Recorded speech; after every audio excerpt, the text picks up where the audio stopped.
Blocked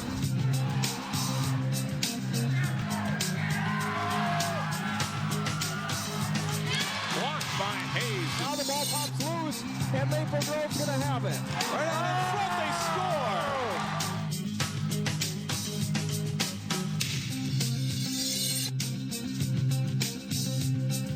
Welcome to Sports Jam. I'm John Jacobson. And I'm Jay Wilcox. This week on the show, a top 5 matchup in girls hockey, and we'll meet a great sister combination for the Maranatha Christian Academy girls basketball team in our Sports Jam Spotlight. Plus, I'll talk with Tim Leighton of the Minnesota State High School League about the league's 100-year celebration. But first, boys basketball. It's always a spirited battle when Osseo and Maple Grove play, but rarely have both teams been so strong in the same season. Osseo put its unbeaten mark and number 4 ranking on the line when they hosted the number 3 Crimson. Ryan Bredensteiner filling in for injured leading scorer Taiwan Pickford gets the layup early here for Maple Grove. Taiwan's cousin Teron Pickford takes the pass and scores, and it's 11-4 Crimson. Alan Anderson, though, drives and banks in the high layup as the Orioles fight back to tie it up 12-12. Brad Davison drives and lobs to Reed Nicko, one of 4 huge dunks for 6'10" Nicko in the game. Davison is unstoppable in the first half, scoring 18 points as the Crimson take over. Osseo falls behind by double digits, but Anderson sets up Cameron Betty, and they pull within 9 at the half. Second half, and Davison pops a 3 on the way to a 35-point outing. Osseo comes back strong, though. John Bezdacek has a big game off the bench with 3 threes in the second half. Marmar Hughes steals it from Davison and takes it in for 2, and the Orioles pull within 2 points. Later, Anderson buries a step-back 3 to tie the game at 67-all. He scores 16 on the night. Bezdacek comes through again. This 3 gives Osseo the lead. He pours in 17 in a key performance. Osseo protecting a lead, and check out DeMario Armstrong soaring for the big jam to make it 74-70. Osseo overcomes the big night by Davison to win it 78-75. They didn't panic despite the sluggish first half. We came together as a team and told each other that this game isn't over. You know, there's a lot of game left in basketball. 18 minutes is a long time, and we stayed within the game, and then we came up on top. The girls' basketball game between Maple Grove and Osseo also went right down to the wire. The Orioles shooting for their 11th straight win in the season. Maple Grove goes up early, though. It's Maddie Tharp with a hook shot in the lane, scoring to put the Crimson up 6-2. Allie Schmidt, Chris pass to a wide-open Autumn Maliner for 2, breaking an 8-all tie. Osseo's hallmark this season is defense, and Kiara Russell gets a steal and starts a fast break and sets up Michaela Hamola for a layup as the Orioles take the lead. But the Crimson go up by 5 into halftime. Lauren Moline beating the buzzer, scoring 2 of her 8 points off the bench. Maple Grove up 25-20 at the half. Second half, and Allie Schmidt knocks down a runner on the lane, and the Crimson goes up by 8. Osseo, though, counters with a 10-0 run, including 2 on this break. Azaria Reed to Russell for 2 of her 22 points. Then off a missed 3-point shot from Ari Jones, Russell corrals the rebound and scores again. Osseo goes ahead by 7. The Crimson stage their own comeback. Tharp with a 3 from the corner ties the game at 41. This game goes to overtime. In OT, Hamola races to the loose ball and scores the uncontested layup as Osseo wins 49-47. The teams play again February 19th at Maple Grove. Here's a look now at the West Division standings in the Northwest Suburban Conference boys heading into Tuesday. Osseo is 9-0 with Maple Grove now at 8-1. Park Center is 6-3 with Armstrong at 5-4. Champlain Park leads the North Division. The Osseo girls are also alone in first after their win over Maple Grove. The District 279 teams are 1, 2, and 3 with Park Center second and Maple Grove third. Latino Grace is 3-3 and Armstrong is 2-4. Terrific games Friday night at Osseo, Jay. A huge crowd for that boys game. Maple Grove certainly is going to miss Tewan Pickford out for the season now. Yeah, it definitely didn't help their cause, but yeah, what a great night just to see so many fans so excited about basketball from those 2 schools and 2 terrific games. You know, sometimes games don't quite live up to what you think coming in, but these 2 definitely did. While midseason coaching changes don't happen too often in high schools, the Providence Academy boys basketball team is adjusting to a change after head coach Lamar Dietert resigned. Former Gophers player and current Channel 12 basketball analyst Ariel McDonald moving up from the assistant spot for the Lions. Breck, though, takes an early lead on Providence as Ramad Chikayo-Bowman drives to score 2 of his 16 points. Providence surges into the lead as John Henjum gets it to Mark Richelson, and he avoids the charge to score for an 11-9 lead. It's Breck's turn. Josh Audette feeds inside to Justin Bergerson for 2 off the glass. He scores a dozen points. Dominic Miller gets the pass to Jackson Baird, and he banks in a 3. I don't think he called glass here, but it counts the same. The Lions lead at 23-20 at the half. Breck with good passing as David Roddy delivers it to Miles Olowu for 2 inside. The Mustangs take the lead back at 31-20. He scores 12. Elijah Zachary sends it to Chikayo-Bowman in the corner, and he knocks it down to put Breck up by 7. Providence never goes away, though. Miller in transition passes to Henjum for the short jumper here, but it's Breck coming out on top. Roddy drives to the hoop as the Lions come up short in Coach McDonald's debut. 53-46 is the final. In the Minnesota Christian Athletic Association, the Heritage boys are looking for a conference title and scored 2 big wins in pursuit of that goal last week. They hosted New Life Academy in one of those games. Nice passing by the Eagles, and C.J. Woda finishes with the hoop. Brad Goulet drives for the basket and foul for New Life, and they go ahead 40-37. Woda drives, spins, and hits for Heritage, tying the score at 46 with less than a minute to play. The game goes to overtime. The only field goal no T scored here by Heritage's Seth Halverson puts the Eagles up 49-48. They go on to win 51-48 and also beat Southwest Christian last week. The Cooper girls are hoping to contend in the Metro West Conference after losing to Bloomington Kennedy for their first conference loss. The Hawks look to get back on track as they hosted St. Louis Park. Drew Gaston hits a 3 for the Hawks with 2 defenders in her face. Asia Wheeler kicks it out to Lauren Johnson. She'll nail the triple for an 18-8 Cooper lead. Wheeler drives down the middle and hits the floater. Cooper leads 43-27 at the break. And the Hawks start the second half on a 13-2 run. Gaston hitting from long range. And then Kiara Coop sinking a 3 for a 53-29 lead. The Hawks roll to a victory 79-43. And Jay, the Cooper boys lost at St. Louis Park last Friday. That ends the Hawks' 11-game winning streak. Great season, though. They've been playing very well, and I think maybe surprising to some. Got a new coach with Bo Powell coming over there. Was at Park Center before, having a great year, and maybe it'll be just a 1-game setback for them. Stay tuned. Coming up on Sports Jam, we've got top 10 matchups in girls and boys hockey. Welcome back to Sports Jam. The Maple Grove girls hockey team is loaded up with some tough non-conference opponents this season, including Hill Murray last Saturday. The Pioneers are ranked first in Class AA. Highlights from this one at Maple Grove. First period, rush up ice for the Crimson's Taylor Wente. Drop pass to Lauren Kaufman, or a one-timer snared by the Pioneers' Ava Bailey. A few seconds later, Hill Murray gets on the board. Jack Casa to Abigail Barine. Back to Casa for the shot that sneaks through for a goal. 1-0 Pioneers after 1. Maple Grove ties it up in the second. Wente to Katie Deneke, who goes top shelf to score a pretty goal. It's on the power play, and the game is tied at 1. Later in the second period, Casa and Barine almost run into each other here. Casa gets the puck and scores. Power play goal for Hill Murray makes it 2-1. Third period, Mackenzie Stephan picks off a pass at center ice for Hill Murray. She skates in and scores her team's third goal of the game. They'd add one more, and Hill Murray wins it over Maple Grove 4-1. Also in girls hockey, Champlain Park hosting Orono in non-conference play. First period, a scoring chance for the Rebels. Annie Lorenzen, who gets in alone, but is stopped by Madeline Carlson. No score in this game into period number 3 when Emily Colford takes the pass from Haley Williams and scores from a tough angle here for Champlain Park. It's 1-0 Rebels.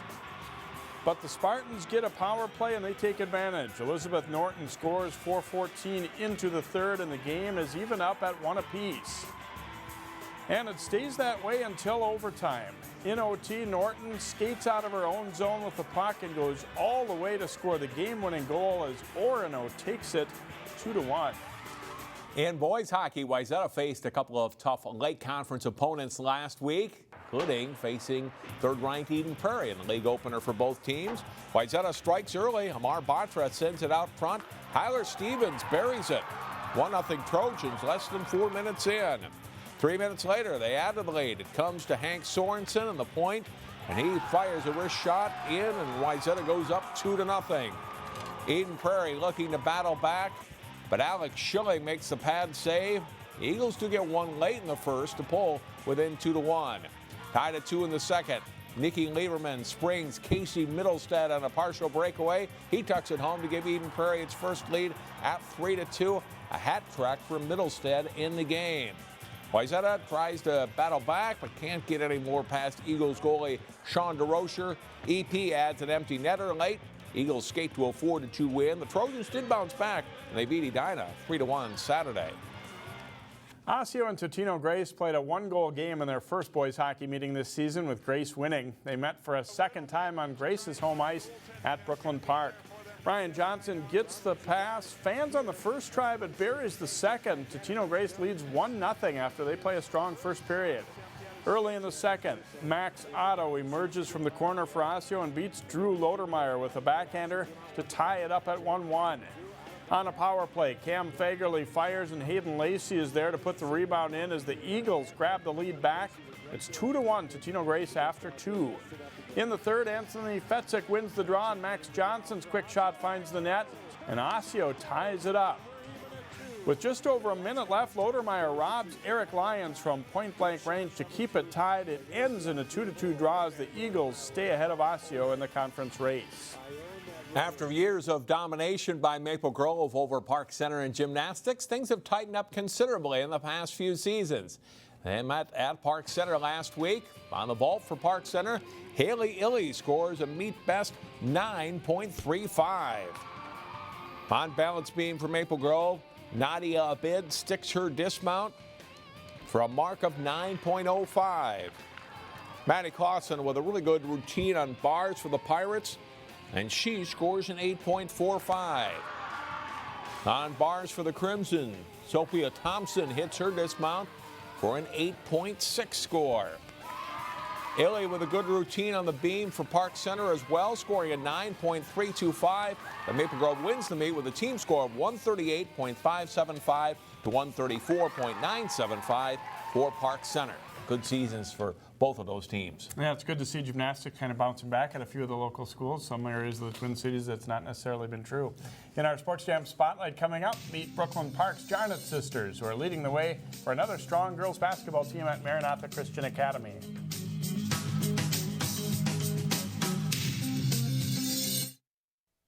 The Maranatha Christian Academy girls basketball team is ranked number 3 in Class A and eyeing a return trip to the state tournament. In this week's Sports Jam Spotlight, we meet two talented siblings who are leading the way for the Mustangs. They're a pretty dynamic duo for the Maranatha Christian Academy Mustangs. 5'7" senior point guard Alaina Jarnot and her little sister, in age but not height, 6' sophomore Jaclyn, are tough to stop. She's like really fast, and I could just like, I know like how she plays, so like I can like, I know like the passes she can make, so I could just like make the cuts and I like can catch them. So she is really good underneath, and she can like catch any pass I throw, and she's a really good shooter. I would say she can do it all basically. She can dribble, she can shoot, she can play underneath, she got the height, so she can basically do it all, and I love playing with her. It's noticeable to others within the team. The Jarnots have a sixth sense on where the other will be on the court. It's crazy how good they see each other on the court and how they really kind of like mend the team together because they're like the different ages. So it's really easy to like intermingle with them, and they definitely see the court. Both are great players, but their differences also make for a good pairing. Alaina is our little speedy guard that will hit anybody in stride. Love that she can throw a pass from block to block. I mean, we can run out, and she throws passes that one-handed passes zip all over the court that normally we'd be saying no to, but Alaina can make those plays. Where Jaclyn is that player that will silently score 20 points on you, pick up 12 rebounds, and then you'll notice she had 5-6 steals. And just is active all over the court, but it is completely different style. They say they don't go head-to-head much in the driveway anymore, but Jaclyn has an idea of how it would go. I could probably like post her up, and she could probably just kind of like blow by me kind of easy, but it would be a fun thing to see, I guess. Alaina is averaging over 20 points per game and also leads the state in assists. Her play has earned her a scholarship to Division I Monmouth University in New Jersey. My AU tournaments, they saw me and they really just, I guess, loved how I played. So they were really just talking to me a lot, and I don't know, I visited there and I just loved it. It was a beautiful place and it was just amazing. The program is awesome and I love the coaches, so it was just really easy for me to go there. As a sophomore with size and skill, Jaclyn's likely to be a D1 player too. Her sister's experience with the recruiting game should help. I've seen like what she went through in like colleges, like calling her and like getting her letters, so that could help. The Jarnots have the talent to be good players in any class and have thought of what it might be like to play for a big school power. I mean, yeah, because that's like where my teammates played on my AU team, so like sometimes I was wondering like what it would be like, but just like my school here having like my faith and the academics is really important to me, so that's kind of why I was just like, this has always been my home. I've been going here since preschool, so this has been home. Maranatha is ranked third in Class A. They've been in the state tournament the past 5 seasons, finishing as runner-up last season and winning titles in 2011 and 2012. Jarnot to the basket and one. Alaina was an 8th grader on that 2012 team. The Jarnot sisters think this could be a title contender come March. We're working really hard to get there. We know that's not just given to us and that we have to work hard for it, and it's not going to be easy, but we're working really hard to get better and continue going to state. Yeah, I feel like we have a good chance. When we all play together, we're really good. We could definitely beat some good teams. Maranatha has won 8 games in a row entering the week and leading the MCAA. Alaina leads the team in scoring and assists, with Jaclyn topping the stats in rebounds and steals. John talks about the State High School League's 100th anniversary celebration with Tim Leighton from the league coming up next. Welcome back to Sports Jam. Tim Leighton is with the Minnesota State High School League. He is their communications coordinator, and he joins us now on the show. And Tim, this is a big anniversary for the Minnesota State High School League. 100 years is being celebrated, and it'll culminate in just a couple of months at the state tournament. It really is an exciting time for the Minnesota State High School League. We've been spending quite a bit of time looking at our heritage, looking at this journey that the High School League has taken in the past 100 years, and it really has been a fascinating journey that we're sharing not only with our member schools but with all fans of high school sports. I should say the state girls basketball tournament will be the culmination. It's the last tournament of the winter season. And how much fun has this been for you, a former newspaper writer, to come back and research some of this and some of the fun facts over the last 100 years of the league? It's really been a treat for me, and it's been more fun to be able to share it with others via the website and TV and radio and some of the other mediums that we've been sharing our information with. But it's been really a wonderful adventure, so to speak, to find out where the roots of the Minnesota State High School League started, some of the trials and tribulations, the different things that the member schools had to go through.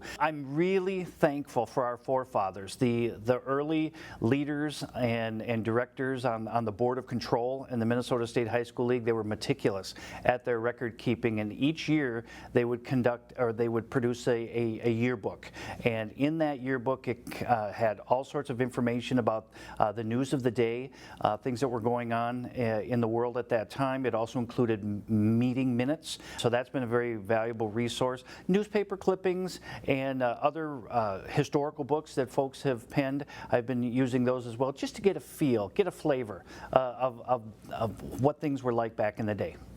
I know there are, I'm sure, hundreds of things that you've learned that you maybe didn't know before, but could you pick out a couple that have maybe really surprised you, the things you didn't know before? Well, I didn't realize that in the early days of girls basketball, they actually wore dresses during the game, so that was interesting to me.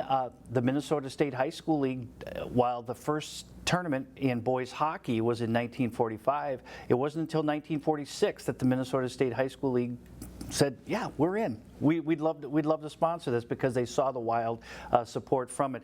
But just, it's amazing the little nuggets that you find, and things that make you smile. Now, you've put some of these things together in a new book too, right? That the league's publishing? Yeah, Joel Ripple, he put that book together for us, and it's just a wonderful picture-filled, a lot of information in there about the journey, again, of the Minnesota State High School League. And I come back to that word journey, because it has been that. It hasn't been all smooth. There have been some times when the Minnesota State High School League hit some rough patches, but for the most part, it's a wonderful look at where we've been in our 100 years. One other thing, I'm holding this medallion that's going to be given out to all the state tournament participants this year, right? That is correct, and we wanted to make this state tournament time, the time when we celebrate our 100th anniversary, we want to make it extra special for the participants, the coaches, the student managers. So we came up with that commemorative coin that we're giving to all the participants as they qualify for the state tournament. Now, that's not the medal they receive for earning a championship or a third place. That's just a little something extra to remember this very special year. And Tim, is this book available to the general public for It is sale? indeed. You can get that by contacting us at the Minnesota State High School League or online at www.mshsl.org. Tim, thanks for joining us. Thanks for having me. Fascinating stuff. Tim Leighton can be read at the High School League website at mshsl.org under Countdown to 100 tab. We'll take a break and come back and wrap up the show after this. It's your chance to celebrate your school spirit and support the District 279 Foundation. Don't miss the annual gala to be held Friday, February 12th. Get more details at 12.tv. Ready to jump in a frozen lake to support the Special Olympics? Find out more about the Maple Grove Polar Plunge on Saturday, February 6th by visiting 12.tv. Celebrate winter on a frozen lake. Mark Saturday, February 6th down for the Fire and Ice event at Parker's Lake Park in Plymouth. Get more details at 12.tv. Our game of the week is a Robbinsdale matchup on the mat as Armstrong visits Cooper in prep wrestling. Watch the match live Friday night at 7 on Channel 12 and 12.tv, or catch the replay Saturday at 4 and 10 p.m. And that will do it for this week's show. Thanks so much for watching Sports Jam. Next week, we're back on a regular schedule beginning Monday at 3:30. We'll see you then.